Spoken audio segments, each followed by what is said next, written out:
Hola, buenas tardes. Bienvenidos y bienvenidas a nuestro webinar del día de hoy. WordPress como una plataforma de código abierto y defensora de la neutralidad de la red, que estará a cargo de mi compañero Marco Berrocal. Antes de pasar con Marco, quisiera presentarme también. Mi nombre es Erika Barbosa, soy de Costa Rica, soy ingeniera informática y formo parte del equipo de socios afiliados de Green Geeks. Comentarles también un poco acerca de Green Geeks. Green Geeks es una empresa líder en hosting amigable con el ambiente. Esto lo logramos devolviendo a la red 3 veces la energía que utilizamos en forma de energía renovable, adquiriendo certificados de energía ambiental a fundaciones ambientales. Y además de esto, como parte de nuestro compromiso, quiero contarles también que Green Geeks se asoció con la organización sin fines de lucro One Tree Planted para sembrar árboles alrededor del mundo, ya sea Norteamérica, Latinoamérica, África y Asia. Y esto lo vamos a lograr cada vez que un cliente adquiera nuestros servicios de alojamiento web. Entonces los invitamos a todos a formar parte de esta iniciativa y así su sitio va a ser, no solo va a proteger el ambiente, sino que va a ser reductor de carbono. Entonces, los invitamos cordialmente a unirse a nosotros con esto. Hacerles también un recordatorio. Las preguntas que le vayan a hacer a Marco, por favor, hacerlas a través de la sección de preguntas y respuestas. Y yo creo que ya no serían más preámbulos y ahora sí podemos pasar con Marco. Hola, Marco, ¿cómo estás? Bien, usted, señorita Erika, todo en orden, o sea, ¿Todo para bien? agregar este monstruo aquí. Bueno, feliz de hablar de este tema. Mi nombre es Marco Berrocal, para los que no me conocen y para los que me conocen también. ¿Cómo se llama? Estoy muy feliz de hablar de este tema de hoy porque, bueno, yo soy desarrollador de WordPress y también estudio historia en la Universidad de Costa Rica. Y una de las cosas que me ha gustado mucho de la historia es la responsabilidad social que conlleva la historia como disciplina académica y por lo tanto darle conciencia a la sociedad en sí acerca de temas que son importantes, pues yo lo considero muy bonito y por lo tanto me da gusto dar esta charla donde no tengo que codificar ni hablar de cosas extrañas para los demás, sino que vamos a hablar un tema de conciencia social y porque al fin y al cabo somos adultos, lo que hacemos hoy repercute en el mañana y por lo tanto estoy sumamente feliz. Sí tiene el turnaround que esperaba para temas de índole social, pero no importa, lo vamos a grabar en YouTube y queda ahí impregnado en la historia para siempre. Entonces, hoy es de las pocas presentaciones, así ya, como dicen popularmente, hacia el chiriwili, suave, creo que lo puse mal, creo que es de las pocas presentaciones que voy a tener en mi vida, en donde solo voy a tener keynote, no voy a tener más. Entonces estoy súper feliz de hablarles a ustedes un poco acerca de este webinar que tiene que ver con código abierto y defensora de la neutralidad de la red. Bueno, lo que vamos a discutir hoy tiene que ver con lo que es código abierto. WordPress es un proyecto de código abierto como tal. Es un código que es un tipo de mindset o metodología para compartir conocimiento y es una de las cosas que lo hace tan atractivo el día de hoy. Y vamos a discutir a fondo qué es, qué no es y qué otros sistemas hay de código como tal. Razones por las cuales deberías de considerar el código abierto, proyectos de código abierto, por qué debes de apoyarlo, por qué cada usuario cuenta en cuestiones de código abierto. WordPress como tal, es una plataforma open source, cómo se monetiza, cuál es la filosofía detrás de esto. Vamos a hablar un poco de comunidad, de plugins, de temas y ese tipo de cosas, pero ya desde el aspecto social y compartimiento de conocimiento. Yo no sé si acaba de decir una cantinflada, pero bueno. La segunda, vamos a discutir, el otro punto, vamos a discutir la neutralidad de la red y el rol de WordPress. Mucha gente no está al tanto de este tema, es un tema muy controversial, es un tema que ambos lados de la moneda tienen sus pros y sus contras, pero por lo tanto es importante que estemos conscientes de eso. Y por último, es un tema meramente filosófico acerca de la web libre a través de WordPress como medio de difusión, o sea, qué tanto tengo yo libertad dentro de la red para poder emitir una opinión como tal, ¿no? y cómo eso nuevamente genera varios aristas de controversia, llámense sociales o filosóficos, con respecto a lo que debo y no debo de compartir en un medio que se supone que es democrático como Internet. Ok, vamos por partes. Bueno, ahora tengo instruido de que las charlas ya no van a ser de 2 horas, entonces vamos a hablar rápidamente, así tranquilamente, 1 hora, todo bien, pura vida a todos. Primero que nada, la definición de código abierto es un tipo de software que haces lo que quieras. Ok, la premisa de este software es que usted puede modificarlo, lo puede usar, lo puede copiar, lo puede distribuir, puede hacer absolutamente lo que usted le plazca. Este método no es el único método que hay para software. Quiero dejar claro también que es la misma comunidad, es la que aporta el software a través de voluntariados. WordPress tiene una filosofía muy open source desde su incepción y eso fue lo que lo hizo sumamente popular hace casi 20 años, porque antes, para hacer páginas de internet necesitabas algo que se llamaba un webmaster. Ese webmaster subía documentos, habían administradores de contenido, pero eran administradores de contenido muy costosos, eran muy costosos y por lo tanto eso solo estaba al alcance de algunas compañías.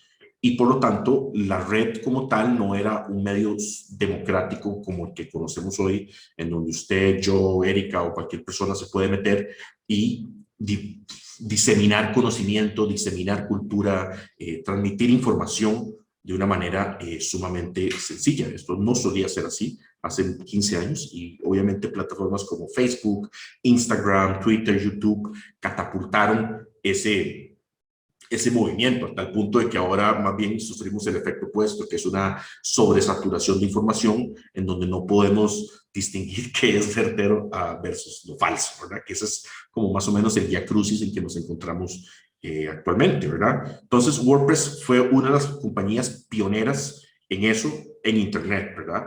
Porque si yo le listo ejemplos de otras empresas que tienen software de código abierto, pues les puedo citar OpenOffice, les puedo citar MySQL, Media Player VLC, Linux, que es uno de los más populares que existen, Firefox, que es mi navegador favorito, y Firefox también fue revolucionario en su momento porque hace 20 años había una guerra de navegadores entre Microsoft y Netscape.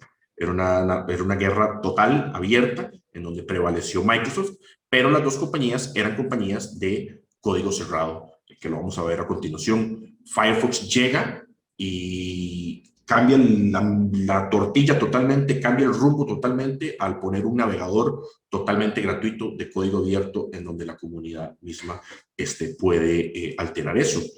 Otros ejemplos están Python, que es un lenguaje de programación, y PHP, que es lo que WordPress utiliza para poder correr.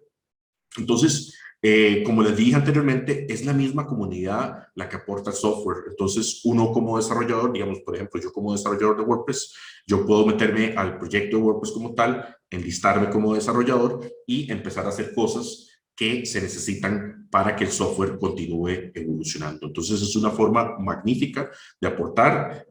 Sí tengo que confesarles que 11 años después de programar en WordPress, todavía le tengo miedo un poco a eso, porque yo siento que eso es ya como el pináculo, así como llegar al monte más alto de mi país y poner la bandera mía ahí y decir, ok, yo soy responsable de esto. Entonces, en eso yo todavía no me he aventurado, no he podido aportar, pero WordPress sigue esa filosofía tanto para el software como para cosas como, por ejemplo, el WordCamp, el diseño de la interfaz de WordPress, los iconos, los meetups, ya dije los WordCamps, o sea, todo eso se nutre de una comunidad, que es la comunidad de WordPress como tal, y entre todos organizamos o nos organizamos y aportamos lo que queremos. Obviamente es un proyecto enorme, de proporciones, no tienen idea lo enorme que es el movimiento de WordPress como tal, pero debo decirles que como open source es una filosofía muy bonita porque eso es lo que empuja la plataforma a seguir mejorando constantemente a lo largo de los años. ¿Ok? Esto es una contraparte a lo que es el código cerrado. ¿Ok? Es un tipo de software en donde lo puedes usar nada más. Solo tenés derecho a utilizarlo. Típicamente pagas una licencia para poder utilizarlo. Es una licencia ya sea permanente o mensual. Y es eso, ¿no? O sea, no, perdón. Sí, es una licencia en donde lo puedes pagar, lo puedes usar únicamente. Ejemplos de eso es Adobe con su suscripción de Photoshop, de Illustrator, etcétera, etcétera, y Microsoft con su sistema operativo. Entonces, evidentemente no puedes modificar ni reescribir el código. De hecho, es penado legalmente. Puedes meterte en problemas legales si lo haces, y tienes que aceptar los términos y condiciones que ellos te imponen. Los famosos términos y condiciones que nadie lee, tienes que aceptarlos, tienes que, etcétera, etcétera. Entonces, es un ambiente muchísimo más cerrado. Típicamente ellos tienen su propio equipo de desarrolladores detrás de ellos y ya estuvo, ¿no? O sea, ejemplos de eso también está Mac OS. Por ejemplo, Green Geeks, nosotros somos una plataforma de código cerrado. Al fin y al cabo, usted paga una mensualidad para utilizar nuestros servicios de hospedaje, y todo el código que hay detrás de eso para que eso suceda, pues es de nuestra propiedad, y por lo tanto no se lo vamos a distribuir a usted a menos de que nosotros estemos de acuerdo con usted. Pero la respuesta es que muy probable no lo hagamos porque es un código cerrado. Entonces es un código de propiedad nuestra. WhatsApp es otro ejemplo. Y la mejor forma de pensar en todo esto con respecto a lo que es código abierto versus cerrado es que piensen en una receta. O sea, hay recetas que son open source en el sentido de que usted puede agarrar esa receta y la puede modificar. Qué sé yo, digamos, últimamente yo estoy muy metido en waffles. Entonces, yo veo una receta waffle y un proyecto open source es que yo pueda modificar esa receta de waffles a mi gusto. En el sentido de que si quiero agregarle azúcar, le echo azúcar; si quiero agregarle leche agria, le agrego leche agria. Por cierto, les estoy dando el open source de cómo hacer excelentes waffles. La leche agria es uno de sus secretos. Y no hagas esa cara, Erika, es en serio. Eso es lo que le da acidez al waffle, ¿ok? Lo que le da la esponjosidad al waffle. Otra cosa que uso aceite de oliva en vez de mantequilla para darle esa textura esponjosa por dentro, pero como podrán notar, aquí estoy modificando los waffles a diestra y siniestra. Entonces, yo puedo distribuir esa receta, la puedo modificar, puedo monetizar. Si yo quisiera, yo el día de mañana puedo abrir un restaurante y puedo hacer una receta con base a eso que leí y modifiqué. Entonces, el contrapuesto es el no open source, el código cerrado. Es que yo tengo que pagar por tener acceso a esa receta y no tengo permiso ni siquiera para modificarla. O sea que la receta la tengo que usar tal cual, o si no la empresa me puede demandar por haber modificado la receta. Y obviamente no la puedo distribuir y no puedo poner un restaurante con esa receta. Entonces, ese es el mejor ejemplo de lo que es open source versus código cerrado. Ahora, ¿cuáles son las ventajas de utilizar el open source? Primero que nada, el código es público y es modificado para resolver problemas en específico. Esto lo he visto en muchísimas instancias, y eso es parte de las razones por las cuales amo WordPress. Yo puedo modificar el código de WordPress para utilizarlo según la organización o la empresa en que esté desarrollando o tenga esa necesidad. O sea, no estoy limitado únicamente a lo que viene en WordPress por defecto en una instalación. O sea, yo por medio de plugins puedo modificarlo, puedo modificar esos plugins y puedo modificar el core de WordPress para hacer cosas totalmente diferentes. Entonces, nuevamente, esa es la analogía de la receta. O sea, no es lo mismo hacer un sitio para Green Geeks que es hacer un sitio para recetas. Entonces, el código como tal es público y yo puedo utilizarlo como pueda. La segunda ventaja es que tiene mejoras inconstantes. Entonces, en esto me gustaría que pensaran en los geeks, en todos los geeks que codificamos. Típicamente los proyectos open source son utilizados por muchísimos desarrolladores en el mundo, y como resultado están trabajando como contribuyentes y por lo tanto ven fallas en el código de una manera muy rápida. Eso, si usted lo compara un poco atrás, en donde les dije que en código cerrado todos tienen usualmente un equipo de desarrollo detrás de ellos, pues en el código abierto hay muchos ojos puestos sobre el mismo código. Entonces, cualquier cosa maliciosa, cualquier cosa peligrosa o cualquier bug que salga es rápidamente arreglado porque hay muchísimos desarrolladores poniéndole ojos a esa situación. Y además, me gustaría también recalcar que las investigaciones han demostrado que típicamente los proyectos de open source son muchísimo más seguros comparados a software de código cerrado. Esto no es ninguna sorpresa porque nuevamente uno piensa en el peor escenario posible y a veces, de nuevo, es una cuestión de números. El equipo que está detrás de un proyecto de código abierto es muchísimo más amplio que el equipo de código cerrado. ¿Ok? Nuevamente, esas mejoras se pueden distribuir. Está temblando, muchachos, pero seguimos. Bueno, eso estuvo insólito. No sé quiénes están en Costa Rica ahorita, pero todavía está temblando un poquito. No ¿Aló, para, Erika? fuerte. Ah, Bastante fuerte y no para. ¿verdad que no para? Sí. Eh... Vamos a ver. Bueno, esa es la primera vez que me pasa en un webinar que Sí, tiembla. Ok, si tiembla muy feo me voy, chicos, sorry. sí, yo también. Yo creo que Erika también.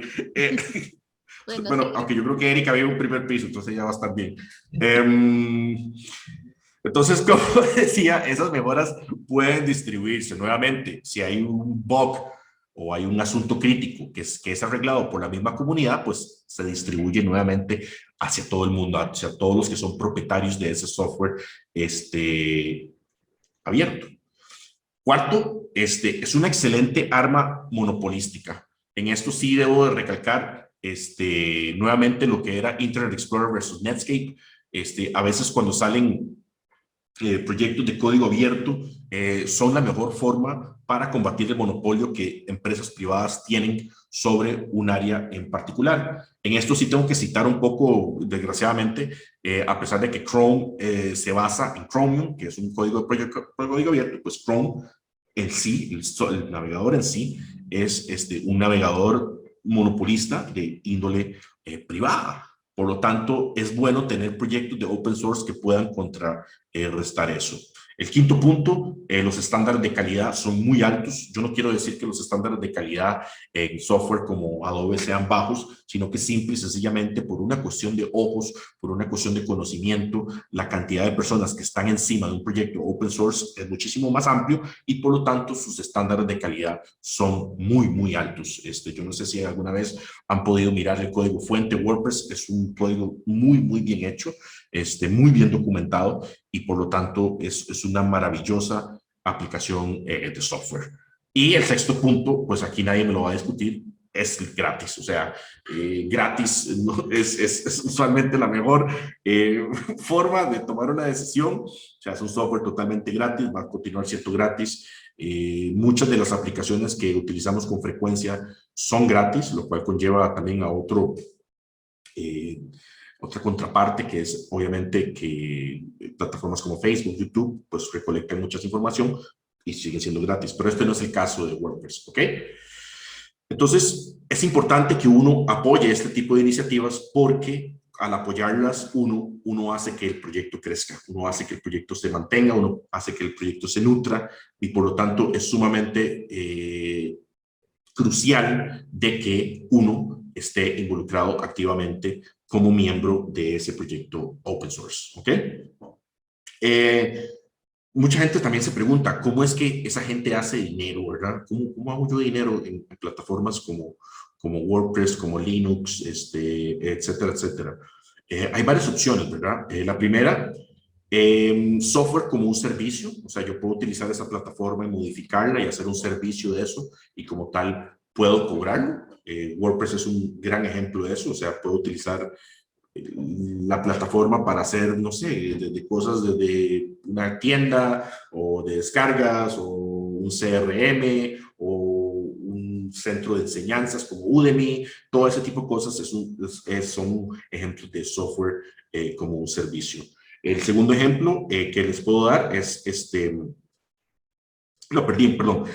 Basándome en el primer ejemplo, un excelente ejemplo de esto es WordPress.com. WordPress.com es la empresa de Automatic, que es una empresa totalmente privada. Ellos tienen WordPress.com y ellos venden el servicio de hospedaje, de hacer página web, de hacer plugins, etcétera, etcétera, por una módica suma, bueno, ni tan módica, pero es una suma mensual y por lo tanto ellos hacen del software un servicio, o sea, que es hospedar sus propios sitios en WordPress en los servidores de Automattic como tal. Segundo, el soporte premium. Hay muchas empresas que ofrecen esta modalidad de software libre. Por ejemplo, de ellas es MySQL. MySQL en sí es gratis, pero si ustedes ya se van a un plano más empresarial, existe MySQL Enterprise, existe MySQL Cluster, etcétera, etcétera, y esas no son gratuitas. Estas licencias usted tiene que pagarlas y por lo tanto te ofrecen muchísimo más capacidad y un soporte premium en el sentido de que si uno necesita ayuda, pues te van a responder en 2 toques. Más bien ese era el tercer punto, el que estaba diciendo el de MySQL. El segundo es el de soporte, en donde nuevamente, qué sé yo, una versión premium me da acceso a soporte técnico a las 24 horas, en cambio en el otro tengo que esperarme 3 o 4 días y por lo tanto yo puedo pagar por ese soporte y tenerlo ahí en caso de necesitarlo. El cuarto son extras y freemium, que yo pienso que va en la misma línea, ¿no? Freemium es un modelo que es muy implementado dentro de WordPress en plugins como tal, en donde usted ofrece una versión gratuita, limitada de lo que un plugin hace y ofrece add-ons a un precio y ahí es donde usted comienza a monetizar. Un claro ejemplo de esto es WooCommerce. WooCommerce, el plugin como tal, es gratuito para instalar. Usted lo puede configurar y poner totalmente gratis, pero donde usted empieza a pagar dinero es cuando usted quiere utilizar ciertos add-ons, como por ejemplo, qué sé yo, impuestos, que el add-on de shipping address, que el add-on de para exportar en CSV muchas órdenes de productos, etcétera, etcétera. Entonces eso va alimentando la economía y eso es lo que uno mira a la hora de tratar de monetizar algo como así. Ok, mi siguiente slide es por qué el open source es importante. Yo en esto necesito que filosofemos un poco el Internet, el acceso como tal siempre ha sido gratuito, o sea, sujeto al pago de luz y al pago de la cablera, el Internet que ustedes tienen, todo el acceso al Internet es gratis, o sea, no debería limitarse. Yo sé que esto es una filosofía bastante difícil de tener un equilibrio, pero las cosas de información, las cosas de accesos deberían de ser lo más gratuitas posibles, ¿ok? Si usted quiere monetizar, pues agréguele cosas encima o agréguele premium support, o agréguele un software totalmente diferente como un servicio, pero el acceso como tal debe de ser gratuito, porque esto es lo que permite en última instancia poder diseminar o poder divulgar la información, no solo que uno tiene que decir, sino los demás. Piensen en todos los artículos que han leído, en todo el contenido que han podido digerir fruto de este principio, ¿verdad? Entonces, las plataformas open source ayudan mucho a eso, o sea, ayudan a que el acceso de información de Internet como tal se mantenga gratis. El segundo punto que me gustaría destacar es que el open source es importante porque empuja la web hacia adelante. Yo no me limito solo a hablar a WordPress, hay tecnologías como JavaScript, como CSS, todas esas tecnologías son open source, o sea, hay un consorcio, se ponen de acuerdo todos para ver qué es lo que pasa y qué es lo que necesita suceder para empujar la web hacia adelante. Yo que tengo ya cierta edad, he vivido cierto tiempo en este planeta, yo les puedo asegurar que en los últimos 25 años el aceleramiento que ha tenido Internet ha sido una cosa que a veces no logro ni comprender la magnitud en la era en que vivimos y cómo la web constantemente se empuja hacia adelante a través de nuevos desafíos. Esta pandemia ha sido una prueba verdadera a ese desafío de empujar la web hacia adelante. Hemos podido transicionar de una vida, llámese física, de laborar, a una vida totalmente digital, lo cual conlleva nuevos desafíos, pero nuevamente son estas plataformas de open source las que ayudan a empujar la web hacia adelante. El tercer punto que me gustaría destacar, que porque es importante, es por la calidad del software que producen las empresas de open source. Es una calidad inmejorable. WordPress no es la excepción. Como les dije anteriormente, lo que producen es un software bárbaro, es un software fantástico y por lo tanto es siempre bueno apoyar empresas que sean open source.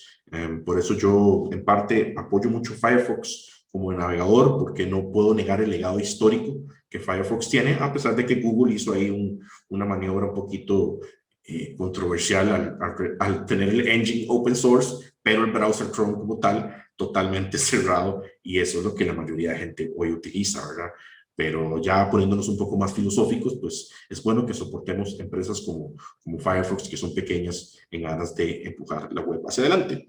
Y el último punto, que es como he conocido muchísima gente, tanto en línea como en persona, es el factor comunidad que tiene el open source, ¿verdad? Porque usualmente nos reunimos, socializamos, hablamos del proyecto, hablamos de cosas que queremos hacer para mejorar el aspecto comunidad del open source. Los invito muy cordialmente a unirse a su comunidad local en WordPress. Hay una comunidad a través de meetup.com, usted puede meterse, puede ver si hay una comunidad WordPress cerca de usted. Yo creo que de aquí a un año ya vamos a estar más o menos volviendo a cosas en persona, porque es muy importante entrar en este tipo de iniciativas, ¿no? Me adelanté un poco, pero WordPress, ¿cómo entra esto? Que primero que nada es el administrador de contenido más utilizado y sigue el principio de freemium en plugins y temas. En esto se lo recalqué un poco nuevamente, pero digamos, un modelo freemium de un plugin es que usted tiene una versión del plugin que hace cierta cantidad de cosas, y la versión premium es la que usted tiene que pagar, y por lo tanto, así es como usted va monetizando, igual que el tema de los temas, valga la redundancia. Usted hace temas que tienen cierta funcionalidad, y si usted quiere que la gente tenga más, pues usted cobra más por eso. Entonces, eso es una excelente forma de monetizar. Si ustedes son desarrolladores o tienen planes de negocios, pues pueden utilizar WordPress como una plataforma gratuita y monetizar con base a eso. ¿Ok? El segundo punto, y ya casi que voy terminando, wow, qué rápido hoy, es la neutralidad de la red. Eso es un tema muy controversial y me gustaría como explicarles un poco qué consiste. Cada bit que viaja por la red debe ser tratado igual. En esto les voy a poner la iniciativa, el ejemplo de que si usted envía un mensaje de WhatsApp o envía un email o descarga un video en Netflix, cada pedazo de información que viaja por la red debería ser tratado igual. Ese es el principio bajo el cual Internet fue fundado. El Internet no discrimina que la información que va a Netflix debe tener prioridad sobre la información que va por ejemplo, enviarle un WhatsApp a Eric. Cada pedazo de información tiene la misma prioridad, tiene la misma importancia.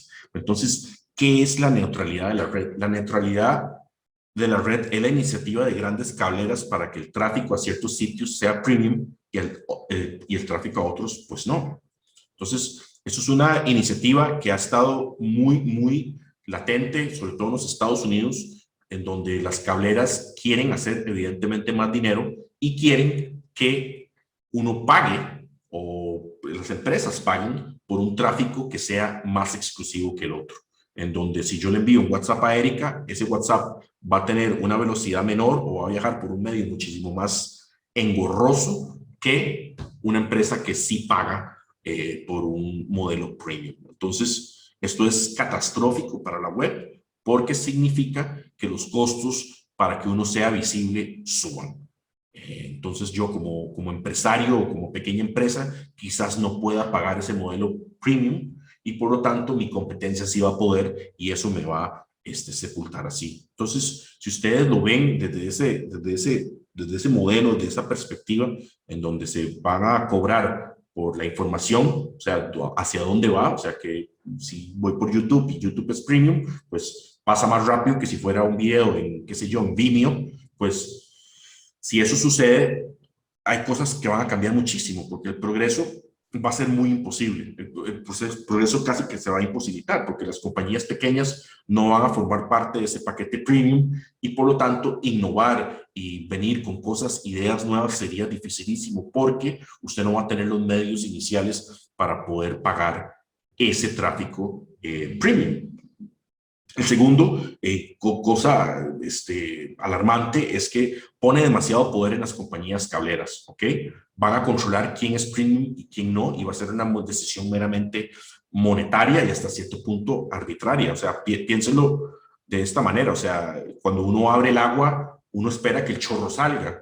Y sería muy feo pensar de que si yo vivo en una zona más exclusiva, bueno, eso o sea, hasta cierto punto pasa en Latinoamérica. O sea, que es muy feo saber que uno abre el tubo de grifo de agua y que dependiendo de la zona en que yo me encuentre, va a haber agua o no. O sea, eso es un derecho que debería ser humano, en donde el agua va a salir, sea de donde yo sea. Y eso es lo mismo para Internet. Es muy, muy peligroso darle tanto poder así a empresas privadas, a cableras en específico. ¿Ok?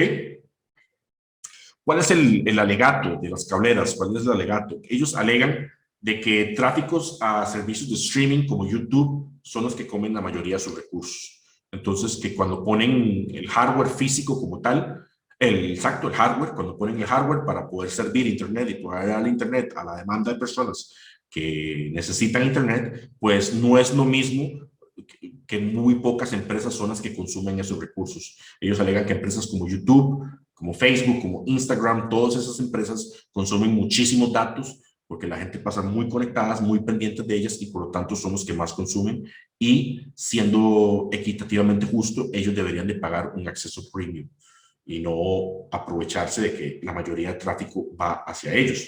Entonces, aquí volvemos a ese tema filosófico. ¿Se debe cobrar de eso o no?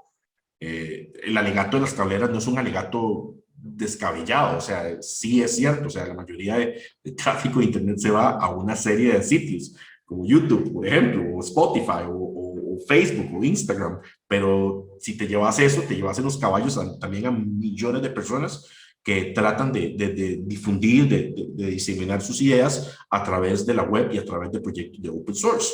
Entonces, por eso esto es peligroso, porque hace 25 años uno no tenía forma de vociferar su opinión. Lo que yo pensaba era reducido mucho a mi límite, a mi círculo de personas con las que yo me interrelacionaba. Eso ha cambiado drásticamente 25 años después, en donde el alcance de mi voz es muchísimo más amplio. Entonces, es importante eso. Yo siento que a pesar de que han habido muchas personas que definitivamente no deberían dar acceso a Internet, pues hay otras que sí, pero bueno, ese no es el punto. El punto es ese, que todos tenemos ese derecho para difundir, diseminar nuestra voz y por lo tanto no deben de haber factores políticos o económicos de por medio para que la neutralidad de esa voz sea, ¿cómo se llama?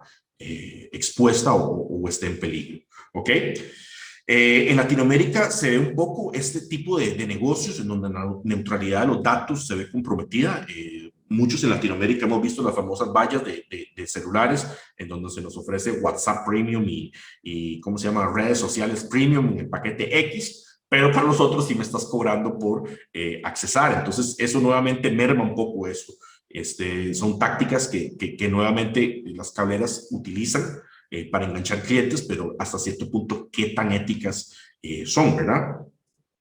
Y nuevamente es riesgoso para las pequeñas empresas, porque al pagar un acceso premium se torna en un gasto más que no pueden asumir versus negocios más grandes. Entonces, digamos que nosotros fuéramos una empresa de hospedaje sumamente enorme, que, bueno, sí, somos bastante grandes. Entonces, si por ejemplo nosotros, si pudiéramos pagar ese acceso premium, pero una empresa de hospedaje nueva que viene con una idea revolucionaria, no va a poder porque no tiene esos recursos y eso pues sería catastrófico, ¿no? Y mi penúltima slide, porque esta presentación fue súper rápida, mi libertad de expresión en línea, ¿verdad? Siempre va a estar en riesgo. ¿Por qué? Porque por interés político para controlar un medio. Actualmente en varios países del mundo quieren limitar el alcance. Para nadie es ningún secreto que en China existe un filtro de cómo se llama, lo que se puede y no se puede decir. Rusia se está tratando de poner un internet privado en donde se corta el acceso al mundo exterior y todo el internet que se va a manejar va a ser dentro de Rusia.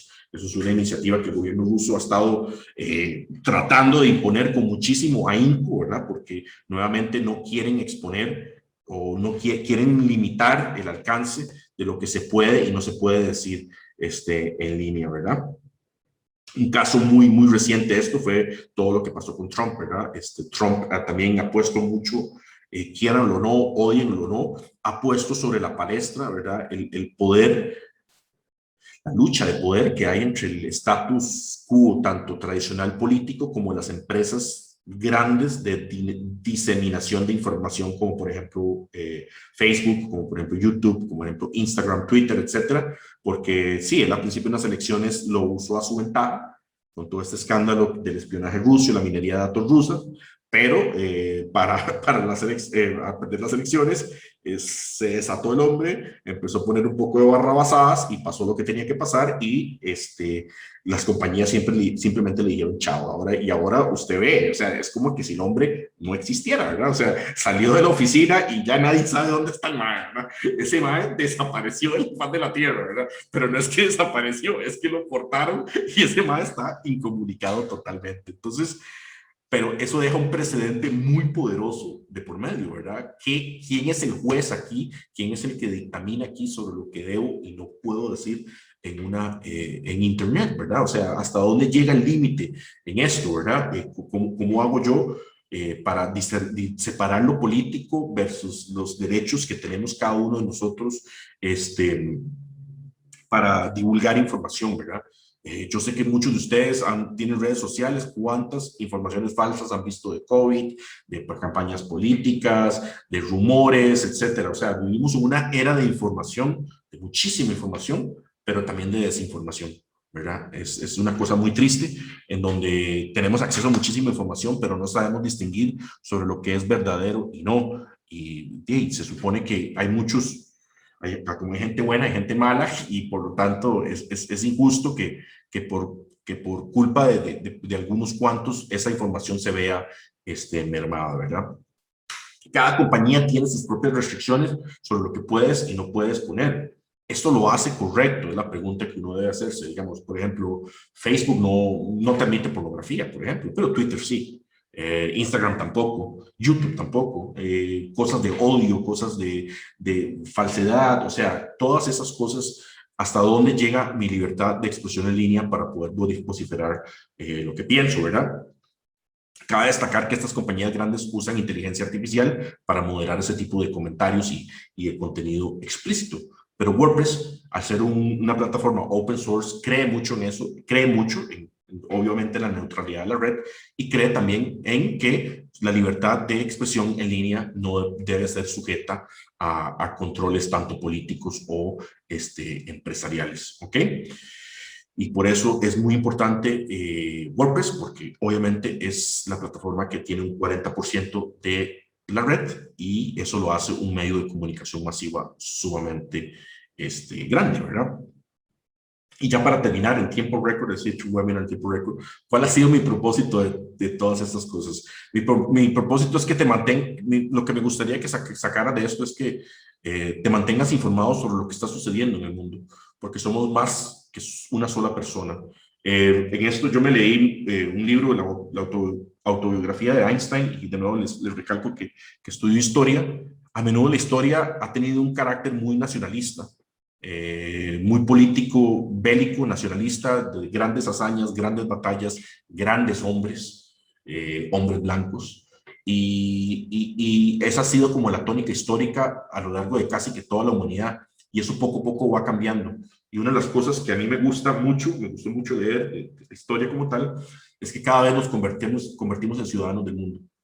Ya las fronteras, o sea, existen, pero deberían de importarnos menos y esos problemas, no me importa si estamos dónde en Latinoamérica estamos, son problemas que tenemos traspasando estas fronteras imaginarias que existen entre un país y el otro. Entonces, es bueno que seamos ciudadanos del mundo en medios tan importantes como lo es el Internet, ¿verdad? Y defender ese medio tan democrático, tan revolucionario, que nos ha permitido difundir muchísimo conocimiento. Entonces, esa es así como la enseñanza que me gustaría que tuvieran. Y con esto termino en 40 minutos. Muchísimas gracias. Y eso fue todo.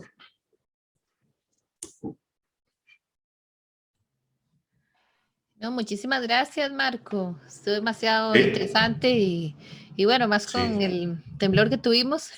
sí, Esperamos que disculpen. todos los amigos de Panamá estén bien, porque al parecer fue ahí el epicentro. Entonces, si hay alguien de aquí de Panamá, pues le deseamos que esté Fue bien. fuerte en Panamá, fue en Panamá. Ujú. Ah, Y no, quería agregar un poco eso que dices con respecto a tener libertad de expresión, porque sí es muy cierto, a veces uno lo ve ahora en los medios sociales, en las redes y todo, que hay que como hablar políticamente correcto, ¿verdad? Pasa mucho con los sí, periodistas. Si dicen también, algo, exacto, pues los pueden... eh, exacto. Entonces, ¿hasta dónde se traza la raya? exactamente, sí, porque hasta donde dicen que uno puede y publicar todo y poner su opinión y demás, y no, hay que decirlo de manera que sea aceptable para todos. Y Sí, sí es muy importante defender eso y como dices vos, no ser como, no es vivir solo en la burbuja de uno de su país o de su ciudad o de correcto. su comunidad y demás, sino Sí, extenderlo y preocuparnos sí, siempre por todos los seres humanos. De sí. eso parte también la comunidad de WordPress y eso es una de las cosas que también tenemos Sí. dentro de esta comunidad, preocuparnos también por los Y si usted demás, se pone a aprender. pensar, la historia del género, la historia del medio ambiente, son cosas nuevas que van surgiendo poco a poco, pues de nuevo, por una cuestión de inequidad. O sea, la historia típicamente ha sido contada hombres blancos, poderosos, pero han habido pueblos oprimidos, mujeres Claro, oprimidas. Esas cosas hay que democratizar eso, todo eso. y Pues, humanizarse, claro, muy importante. exacto. No sé Y bueno, si alguien tiene alguna pregunta, no veo por acá preguntas en la sección de preguntas y respuestas, pero si quieren hacerle alguna pregunta a Marco, y con mucho gusto, aquí Marcos yo sé que se las contesta. Chances. Bueno, creo que no, estamos. no tenemos, sí, no tenemos preguntas y bueno, Ok. muchísimas gracias y gracias a Chao, Marco Erika, un y abrazo. esperamos en la próxima que tengamos en nuestros Chao. webinars. Muchas gracias. Hasta luego. Chao. Chao. Bye, bye, bye, gente. Hasta luego.